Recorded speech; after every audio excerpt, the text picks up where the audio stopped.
വത്തിക്കാനിലെ വിശുദ്ധ വാതിലിലൂടെ ഒരു മാസത്തിനിടെ പ്രവേശിച്ചത് 13 ലക്ഷം വിശ്വാസികൾ.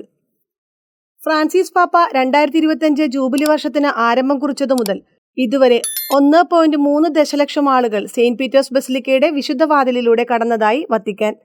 സായുധ സേനയുടെ ജൂബിലിയുടെ ഭാഗമായി ഫെബ്രുവരി 7 നടത്തിയ പത്രസമ്മേളനത്തിലാണ് നവസുവിശേഷവൽക്കരണത്തിനായുള്ള ഡിക്കാസ്റ്ററിയുടെ pro prefect archbishop Rino Fisichella ഇക്കാര്യം അറിയിച്ചത്.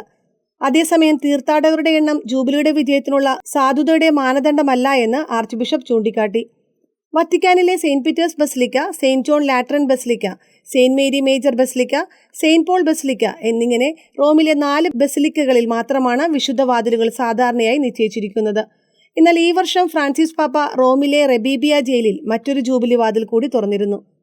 വിശുദ്ധ വർഷത്തിന്റെ ഉദ്ഘാടനത്തോടനുബന്ധിച്ച് വത്തിക്കാനിലെത്തി ജൂബിലി ആഘോഷത്തിൽ പങ്കുചേരാനും പൂർണ്ണദണ്ഡ വിമോചനം സ്വീകരിക്കാനും ലോകമെമ്പാടും വിവിധ തീർത്ഥാടന പദ്ധതികളാണ് ഒരുക്കിക്കൊണ്ടിരിക്കുന്നത്.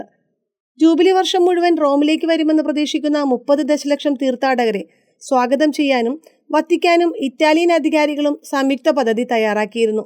കേവലം 2 മാസം കൊണ്ട് 13 ലക്ഷം തീർത്ഥാടകർ പിന്നിട്ട സാഹചര്യത്തിൽ ജൂബിലി വർഷത്തിൽ വത്തിക്കാനിൽ കോടിക്കണക്കിന് തീർത്ഥാടകർ എത്തുമെന്നാണ് കരുതപ്പെടുന്നത്.